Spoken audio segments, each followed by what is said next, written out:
When you taste this my Chinchin Flakes, I bet you won't go for normal Chinchin again. This is because this was flaky. It was crunchy and yummy. Let me quickly show you how I made this. Of course, I used flour. Whenever I'm working with flour, be it cooking or baking, I love to sift. This will enable the flour to incorporate air, eliminate lumps, and of course, possibly dirt. Always do this. You will love the outcome. Next is the flavor I used. I normally use a grater for this, then sift. This is the outcome. If you have the powdered one already, you can go for it.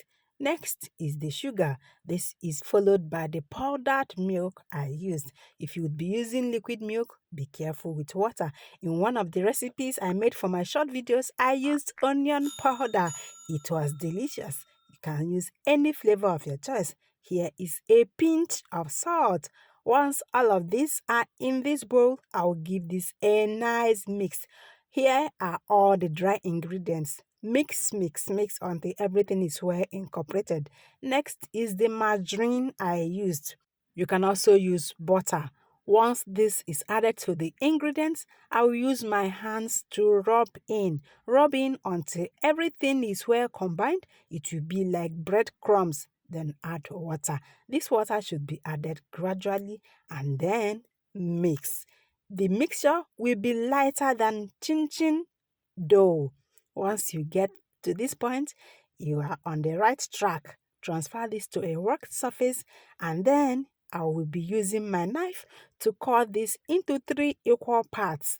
This will enable me to work with them easily because we'll be making this dough to be very light, lighter than chin-chin dough. Use your rolling pin to roll. If you don't have a rolling pin just like me, improvise. You will still get to the same destination. Make sure this dough is very light, lighter than chin-chin dough. Remember, we are making the flakes and not the normal chin-chin you know. It is now time to cut this into shapes. The shapes depend on what you want. You can make them into squares, into rectangles, whatever you want. Look at the width of my Chinchin Flakes. If you want yours to be thinner, you have to roll your dough to be so thin. And then yours will be thinner than mine. That is if you love it that way.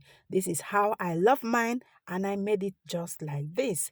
If you'd prefer other shapes on your Chinchin Flakes, go ahead and cut them into the shape you want.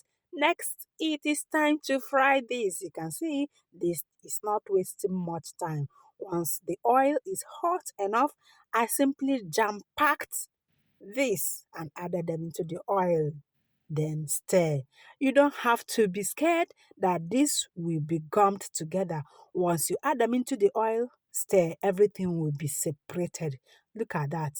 Make sure they are not overcrowded. Stir from time to time until it is golden brown. Remember, when this cools down, it will get more brown than it was when you remove them from the oil. So take note of this.